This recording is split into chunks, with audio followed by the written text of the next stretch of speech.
Welcome back.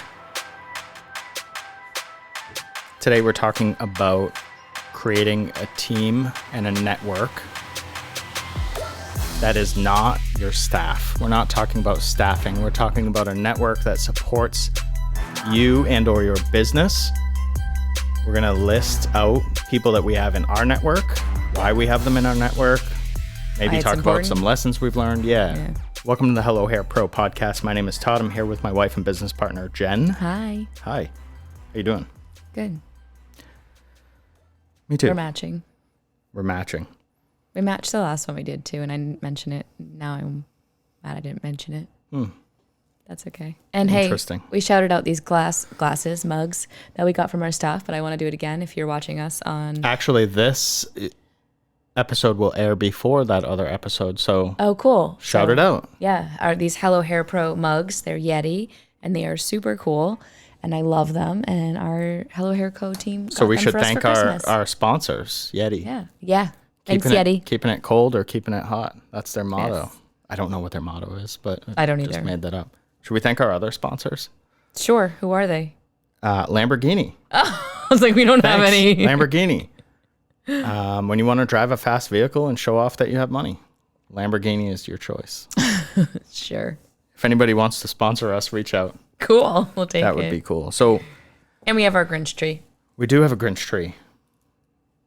That was there for the last episode, which will be the next episode, we don't record these in order, if anybody's wondering. So here's the deal. You need a network or a team, whatever you want to call it, to support you and your business. Yeah, that's your foundation.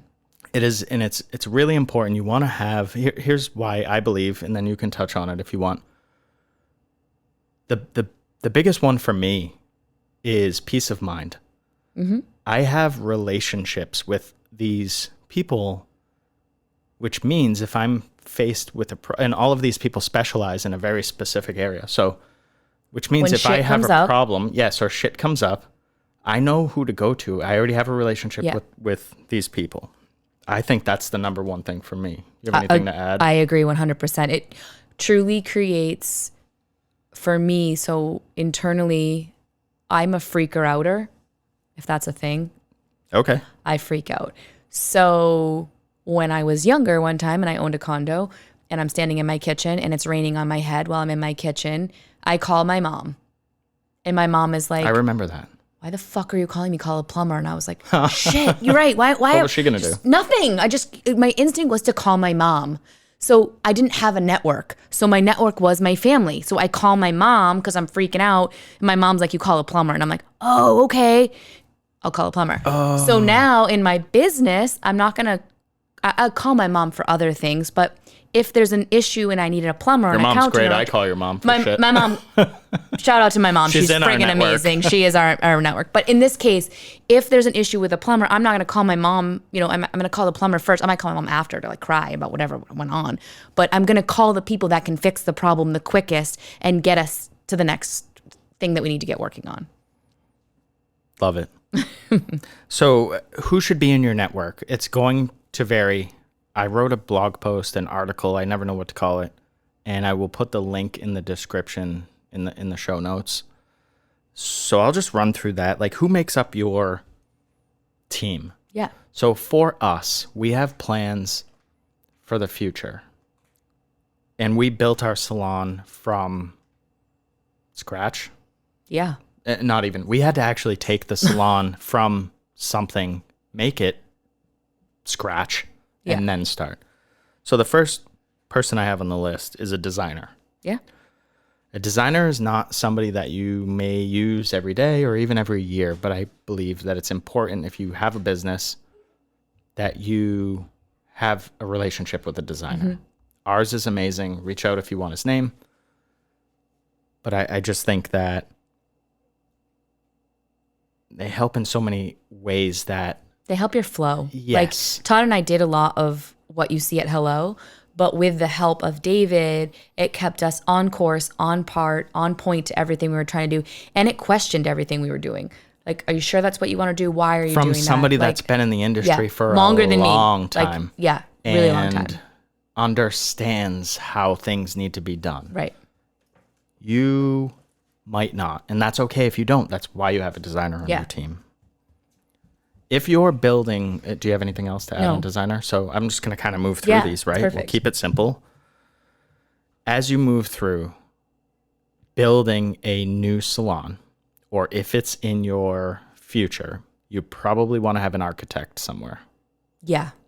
You need him. Yeah. Or her. Wherever you go, you either want to take things down or whatever you want to do, you need to know that you can actually structurally do that. We had a plan laid out. I drew a plan with you and our designer on paper. And then we brought in an architect to say yes or no, this will structurally work or not. Yeah. You cannot do that. Don't just start knocking walls down. No, and that's what they're there for. So then when you do knock them down, you know that you're good to go. You know that you're safe. And we knocked down a shitload of walls Yeah. at Hello. That place was a nightmare. So next person or group or whatever, however you want to look at these that I have on my list is an electrician. Yeah.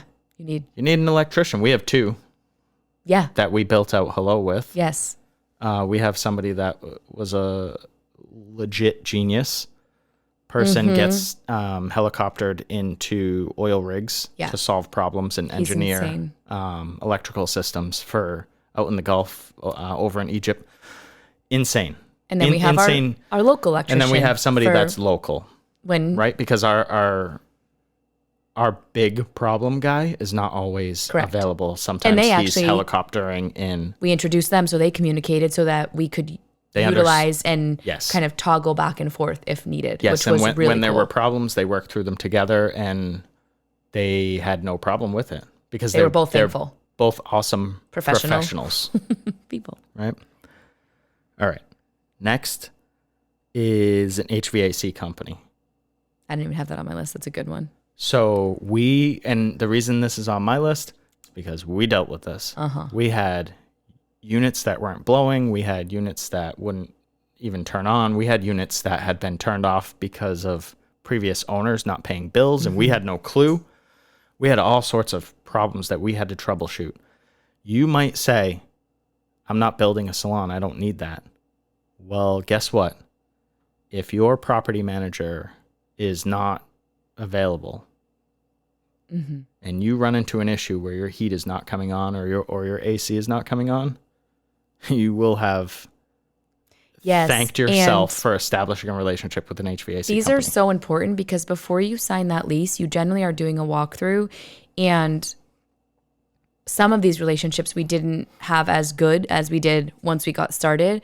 So that's a learn for us. But some of this should have been done prior because that would have set us up even better. So have all of your network people check on all your stuff before you sign that so you know what you're getting yourself into. That's why you need a network. Agreed. The next people or group that I have on our list, and these people are like, I don't know how to not be cheesy when I talk about them, but they have like a special place in my heart, is our builders / carpenters. Yes. Now, I didn't know what to call those. Carpenter was a word that I couldn't find. I said, people that can get shit done when no one else can. Oh my fucking God. Did they ever? Did they ever? Or carpenter, build out people, whatever that is. Like that's. They're builders because they just get it done. Yeah. These people. And they don't complain. These people were paramount. I don't know how we would have got Hello built without them. So we had a team of 2. And every fucking problem that I missed, they were there like, I got you. Yes. Might not be tomorrow, but I got you. My blood pressure go from here to here. As long as they were on site that day, I'm like, we're good. Mm-hmm.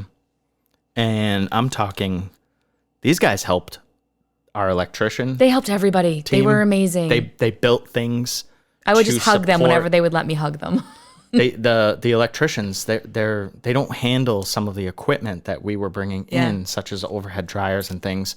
You can't just put those up in a drop ceiling. They needed to be secured. They needed to be tethered, and we had big lighting platforms installed. And the electricians were looking up there like, "What the fuck are we doing?" And our builders were like, "Hey, you want a hand?"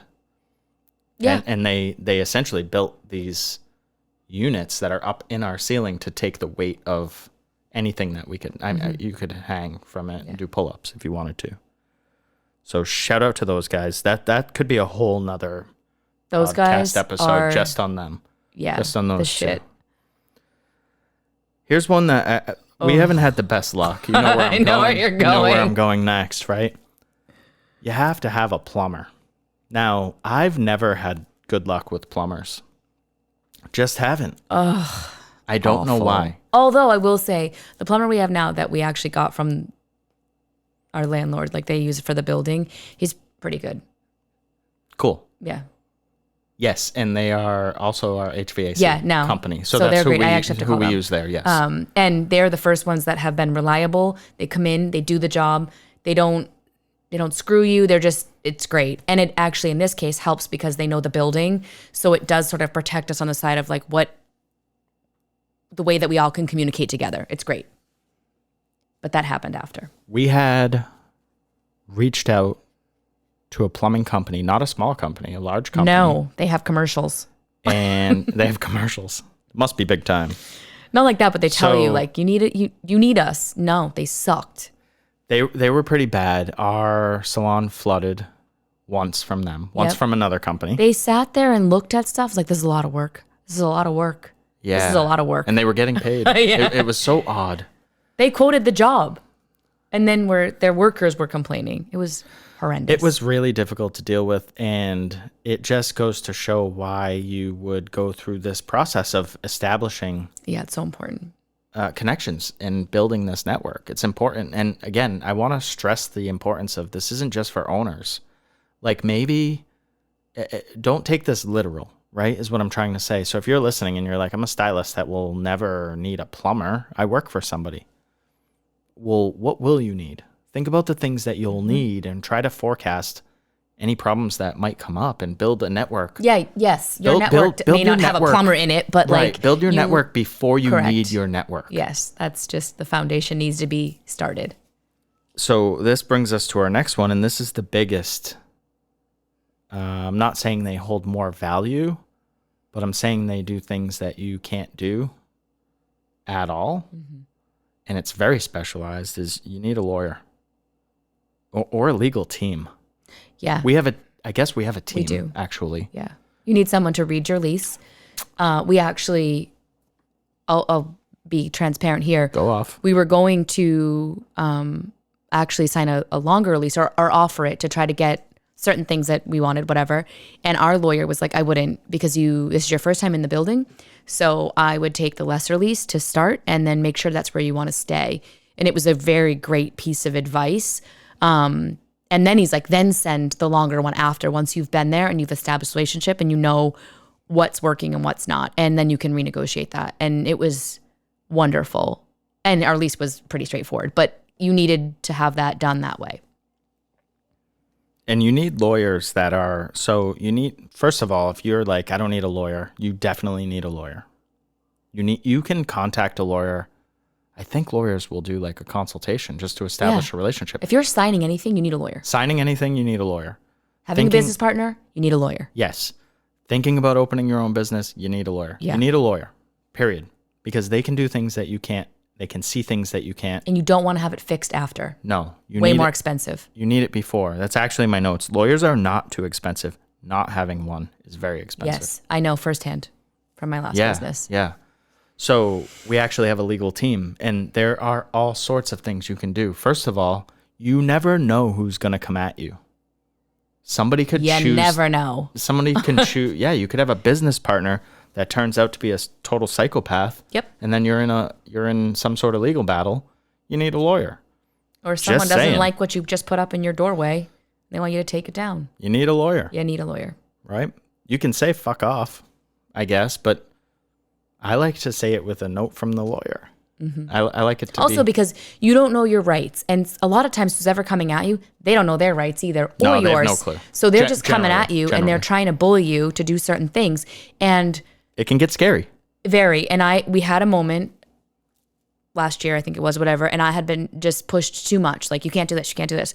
And I remember calling Todd, like, I don't know what to do. And he's like, let me reach out to our attorney and let's see, where do we sit? And We had like a 90-minute conversation. I remember sitting in my truck staring at the salon and talking to Bob. Yeah. And he was like, he gave us all the options. He's great like that. And it just, I guess I don't want to get too carried away with what was said, but it was, there are some options. Okay. We can write a letter. Mm-hmm.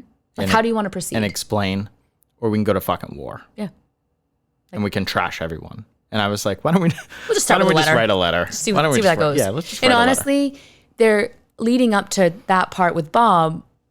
I was trying to negotiate a law on our own because I'm like, I don't want to use a lawyer or whatever. And it wasn't getting us anywhere except I was getting too stressed. I wasn't sleeping. And like, it was nowhere professional going. And once Bob entered the picture, it just was done. It was done. And we knew whatever happened from here, at least it would follow with whatever we had signed in our lease, whatever relation or contract we had with our landlord, that like everything would have, like it just was whatever was written out. It's all set. Yeah. So, and I didn't stress any longer. That's why we had our lease looked at before we signed it. Yeah. I think a lot of people miss that. They just sign a lease and then it's, well, what was in there? Well, who is responsible for this? Who is responsible for that? And when we went through our lease with our attorney, they said this is actually one of the more fair leases, which you have to watch out for, because there's, not watch out for in a bad way, but beware of, because it's clear as day. Yeah. You know, it's not like this so is when things come up, it's going to be very easy rodeo. Correct. Right. They wrote it that way specifically. All right. So lawyer up. Lawyer up before you need to lawyer up. And like I said, do a consultation with them and just get them on board. Let them know your future plans. Let them know what you're thinking, where your head's at, so they can get a feel for, you know, if you're going to be the type to write a letter or you're going to be the type to go to war. And because then when things come up, it's just a phone call and it's really easy. Yeah, they're already familiar with you and they know you, and our lawyers know us probably too well. But and for salon owners that are thinking, you know, I don't know if I need a lawyer. Well, what are your future plans? Like, do they include a second location? Do they include franchising opportunities? Do they include? I mean, what are you doing? You know, are you growing a business? So one more point I want to make on lawyers before we move forward. This is not the time, your business and your livelihood, this is not the time for a friend of a friend. No, you need a lawyer that specializes in your needs and whatever they are. So you need a business attorney, because that's great that your friend does, you know, family wills law. And family law. No, but that's not what that person's going to miss stuff. So I think on a side of it, as potentially a stylist, independent, whatever. As a stylist, if you're given a non-compete from your owner, you need to have a lawyer look at it, not your parents.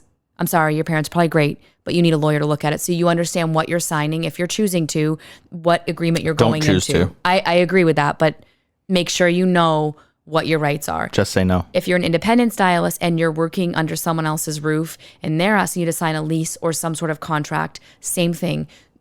You need an attorney to look at that so that you truly understand what your rights are. It's very important. As an owner, if you're giving these things out, you need to make sure they're coming from a lawyer also, so that they're legitimate documents. I just spoke with a salon owner that said they had 2 of their staff move from a commission salon to a rental salon, and they had to sign a non-compete. That's insane. That doesn't even make sense to me. Yeah. Don't sign anything without having some legal help. It's very important. This has nothing to do with networks, but don't sign non-competes. They're archaic. I feel like I should throw a fist up and the police should take me away, because I'll jump on that soapbox all day. Don't sign that shit. But yeah, to Jen's point, if you are considering signing something, have a professional take a look at it. You've dealt with all kinds. A book of a non-compete in the past that laid out some really crazy stuff. And again, we don't need to get into what it was, but it was so absurd that a judge said this is absurd, because it got to that level. That's crazy. Yeah. So to that point, I'll give you an example, because I think stories resonate, and I think stories you can are sticky. Realize how important it is. So I signed a non-compete that was like 25 pages, and I was young. I didn't really know. I was like, whatever, I'm going to work here. It's fine. And when I left, I remember saying to the manager, can you watch me pack up my stuff? Like, walk me out. Like, nobody actually cared, but I wanted to make sure everyone realized like I was going. and I got hit with that I stole possessions that belonged to the business that I left. So, which in reality, because of what I signed, I did. So when I signed this non-compete, I signed over any belongings I brought into the building that day. They now belonged to the LLC of the salon I was working for. So when I left and I took my scissors that I purchased, my combs, my blow dryer, in a sense, what I had signed said that it was theirs and not mine, and I took it. That never stood up in the court. They ended up actually owing me money for something that they took legally out of my paycheck. But I didn't understand what I was signing, and so that is the first problem. And that's just an asshole creating an opportunity to control somebody. But understand, that's what that is. That was in that agreement, and I did sign it. Yeah, I know. I'm just putting it out there because there are those scenarios where I'm like, what? I didn't steal anything. But when my lawyer went through it, he's like, well, actually, you stole your own stuff back. But yes, you'll be fine. But you did because you agreed to it. So that's why it's important. And now we have to go in front of a judge. Yes, and now I have and to now pay. we have to talk about it. Yes. And now you have to pay your lawyer. Yes. Because you didn't pay your lawyer in the beginning. Correct. I just signed it. To just read the fucking agreement. But you didn't know what you didn't know. And that's Correct. what this podcast is about. Hopefully this clicks with someone. Yeah, that's all. That's why I share the story. It was a long time ago. So the next one I have on my list here is business coach. Mm-hmm. This is a big one for us. It's very important. You need a coach or a mentor. I don't care what you want to call it. I do think there is value in the exchange. And what I mean by that is paying somebody because you have some skin in the game. Mm-hmm.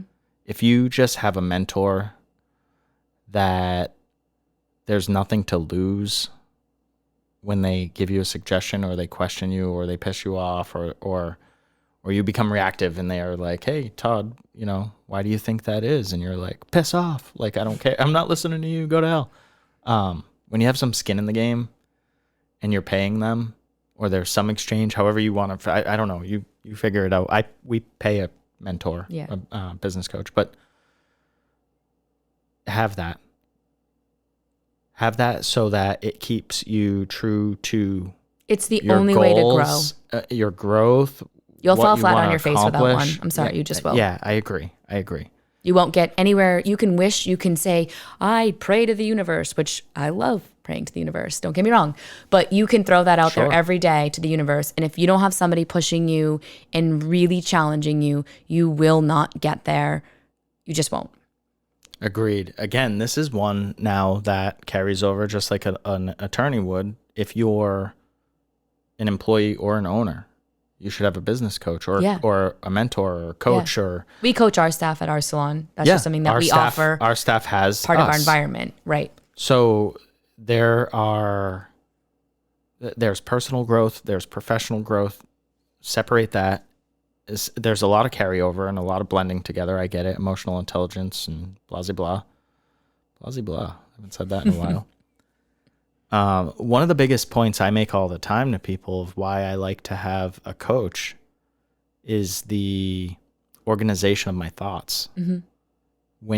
I've said this before, but when you're that entrepreneur mindset, that business-oriented person, there's no lack of ideas. The ideas are there. Yeah.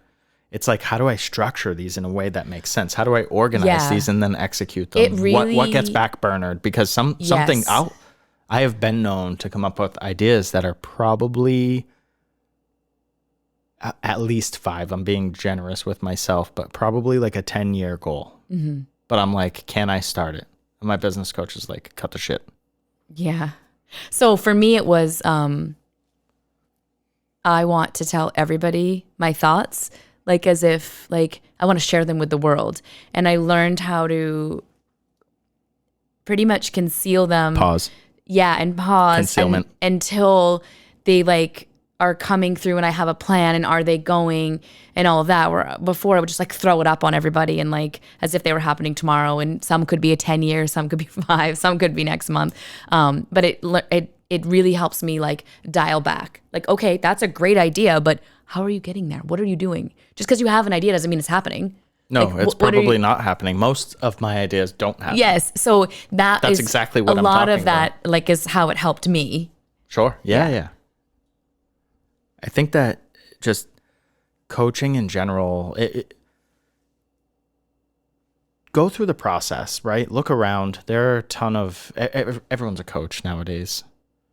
I feel. Yeah. There's a lot. So you do have there. to be careful there too, right? You've got to find the right person, and just because someone says there's a coach doesn't mean that they're a good one. The right person and the right group and community and the things that are what important to you. What are their goals? What are their core values? What are their missions? Exactly. Like, does it align? So the group that we're aligned with, a lot of their values resonate with us. Correct. So we chose them. We went through, I'll say, an interview process with several other groups, some of them very, very large, very, very well known. And there was a disconnect. They just didn't line up. Their thought process, I guess for lack of a better word, in my opinion, is flawed and dated. Yes. Well, a lot of what I saw in the business coaching world is very, very dated. Agreed. With a lack of being innovative. Yeah, they were pretty much just like for anyone, everyone. And Cookie cutter. If you don't really want to grow as a person, that you're just hiring them to kind of be your cheerleader, to be honest.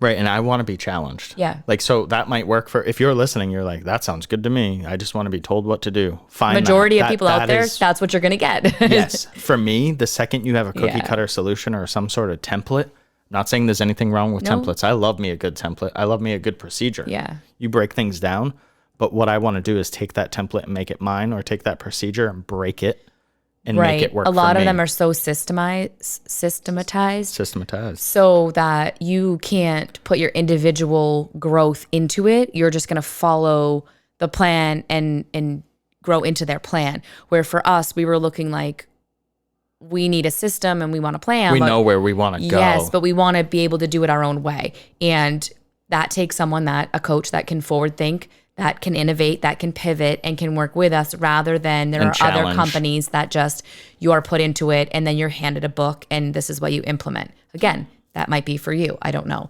That was not for us. No. And another thing that worked well for us is I can say to my business coach that I want to be challenged, I want to be pushed. And that's what she does. Yes. And I can say to her that I might need a pause. And that's what she does for me. Right. Yeah. So it's very cool. We use the same coach, just we use it individually and sometimes collectively, like kind of a mix of both. So because we have different goals. Yes, we have the same business coach, but she coaches us separately and differently. And like you said, right now you're on a pause from coaching through the holidays, need a little break, take a breather. There's nothing wrong with that. Like, if you're listening. No, that's the individual in me. That was a need that I needed, right? So, and I am aware of that. And that's the conversation we had. Nothing wrong with that. Yeah, you had it with your business coach and they were like, great, I support this. This is probably a good idea for you at this point. The last thing I want in a business coach is someone that's going to, for my personality, is for somebody that's going to let up when I get a little uncomfortable, because that's going to happen. You're going to get uncomfortable. They're going to push you. If you have a halfway decent business coach, they're going to push you to do things that are uncomfortable, because in those challenges is where we grow. Yeah. That's the whole fucking point. So absolutely. I tell my coach all the time that I want to grow. I want to be pushed. With some other companies that I've looked into, when I've said certain things, they were like, oh, okay, well, we can wait. They were like a deer in the headlights. Some of the questions. Sorry. I'm trying to be nice. Okay, my bad. Some of the questions, I stumped them and had no answer. All right, let's move on. So business coach. I think I just said deer in the headlights. I don't know. Sure. So I would put, if I'm not going to order the list, but if I was going to order the list, I would say that a business coach comes after you find your lawyer, find a business coach. That's how fucking important it is. I agree. All right. Next, bank. You need a place to store and move money. All right. Now, I'm not going to get into banking and how it works, because you shouldn't be storing your money in a bank. That's just a general sort of statement that I use. There are other places that you should be storing money. But a lot of people look at banks as money storage. What a bank is for a business is a place to move money through. Okay? And I'm not talking about Ozark. If you've seen that series, it's coming back, right? They have another. I can't wait. Yeah, that one sucked me in. It's a good one. My business coach is going to have a lot when that next season comes out. She's going to have a lot to deal with. I have all these ideas of how to launder money. Yeah, no. The IRS is not listening, hopefully. I wouldn't really do that. So we know. You've got to find out who the small business account manager is at your bank, your so local important, bank. Because they're there to help you. Make a relationship. Yes. We connected with ours, and while we were building out Hello, she was amazing. She was awesome. And we met with her information in person, that we hadn't through email, through, I think I might have even texted her a couple times. Yeah, she was awesome. She just helped us like, hey, you need money to fund this. Here's where you should get it from, and here's why. And she broke everything down. Here are some options, and here's where you can get money to fund these projects. And here's some other places you can get money to fund these projects. And Always here's the pros ask. and cons of each. And she was very helpful. Now, even if you think they can't help you, don't decide for them. No. Ask, interview them. Have a conversation. And then even if they can't, they might know a bank that can. Like, do not give up on that. Like, you have to just have the conversation and figure out where you sit and what they can and cannot do for you. Agreed. So a bank, small business manager, or whatever the person is, I know if you're somebody that is starting a business, it's very overwhelming. There are a lot of things, even if you're not feeling overwhelmed, there are a lot of steps you have to take. There are a lot of things you're dealing with in the moment, and your only focus, it becomes really, really easy to hyper focus on opening that business. Yes. Do yourself a favor, sit down and spend a couple of hours thinking about the future of that business. If you haven't written out a mission and a vision statement, some core values. I'm kind of going towards more the vision statement for this. Yeah. Where your company is going in the future. It would be great to talk to your bank, small business manager, lender, blah, blah, about where you want to go in the future so that they can set you up now at the ground level to work towards that. Here's the things that people are going to want to see. X. Here's the things you're going to need to do. These are what you need to meet to get there. Right. Yeah, exactly. Okay. This one is a little more specific to upfit and things like that, but a lending company. And we have a relationship with a couple of lending companies, a few lending companies. Sometimes they're simpler to deal with than banks. Not always, but sometimes. Yes. And their sole job is to lend money. They're not moving money. They're not holding money. So they're different than a bank, but they will provide you with capital that you might not have. Yeah. And I learned about a lot of these companies when I was opening my first salon through another salon owner that I had no idea was a resource. And honestly, like, if you have money, great, you can start your own business. But if you don't, and you're in a situation that I was with my first salon and this one, these companies, they're amazing. And there's a lot to choose from. And that's, again, where you want to just figure out which one is best for your situation currently and where you want to go in the future. And what relationships you want to build. We have a company that will actually reach out to check up on us. Yeah. I understand that that's their business to lend money.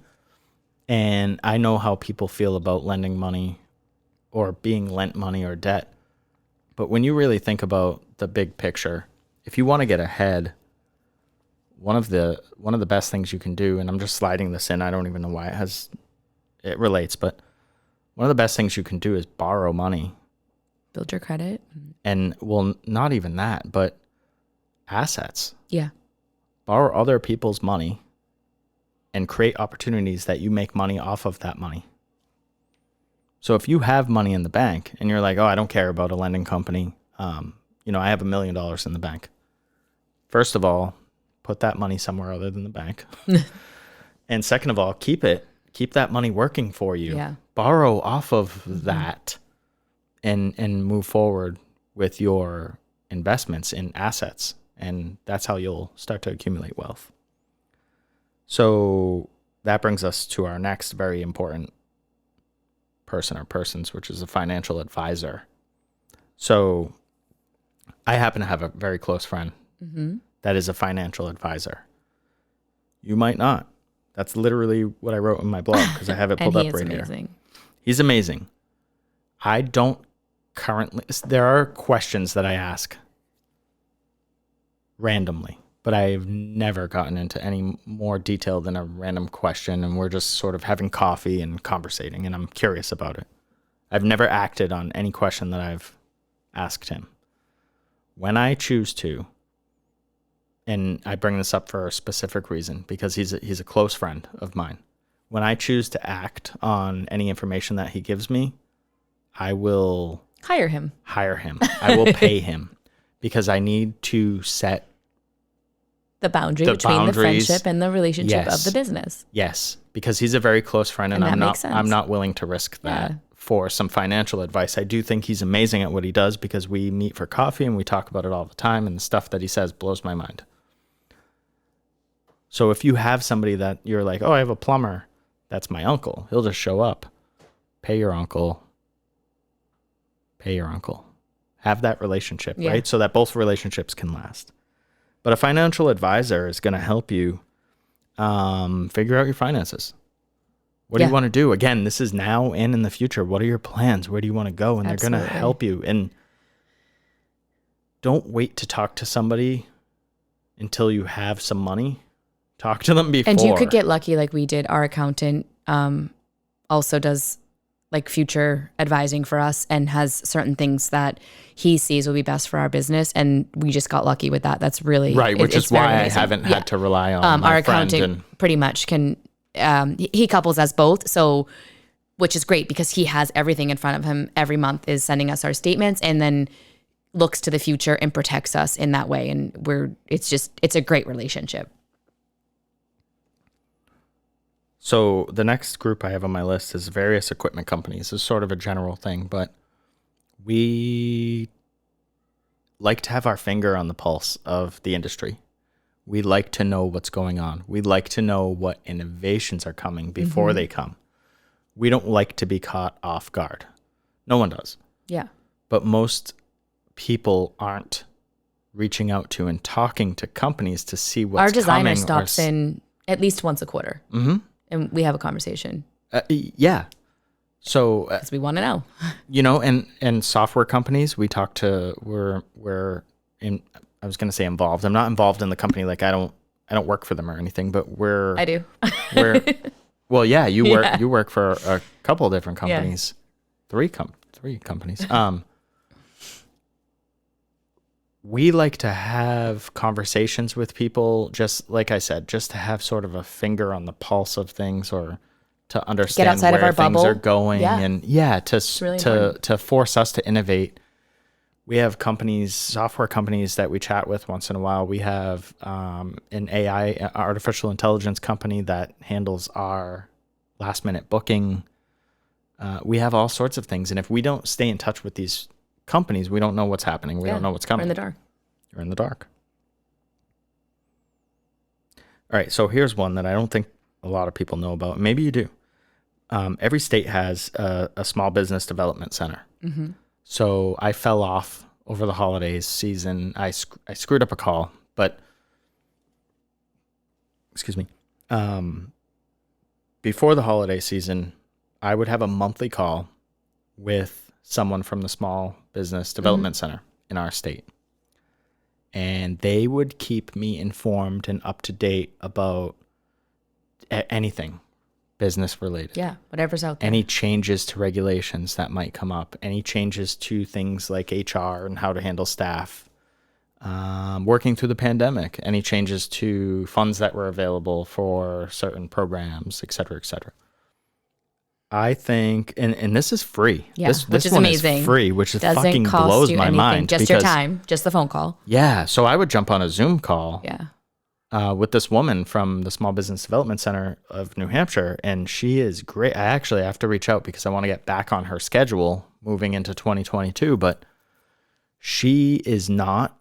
The thing I enjoyed most is she's not specific to the hair industry. She's small business. Mm-hmm.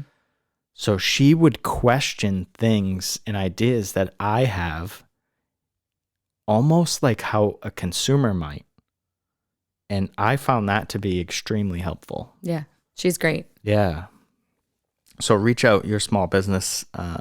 In the show notes, if you're in New Hampshire, I'll put a link to where you can find these people. Last one I have on my list here is other business owners. Mm-hmm. I think that is so underrated. And in a recent podcast we did, I think you talked about going into other businesses, experiencing services, etc., things like that. Still do. I need to see what's going on out there. Yeah, but just how about just have a conversation with other small business owners? Yeah. It doesn't even have to be in hair. No, it's what just problems do you face? Yeah, because you could take stuff that they're going through and relate it to what you're going through, or relate it to what might be in the future of your business, and it's amazing. They have a lot of insight because we've all faced different problems. And here's something. Reach out to other business owners. We could probably wrap on this unless you have something else, but reach out to other business owners with a help first mentality. I love that. Here's what I mean by that. Reach out to another business owner, and instead of trying to get in front of their clients and show off the fact that you do hair, ask them what problems they face and see if you can provide a solution. Mm-hmm. That is how you network.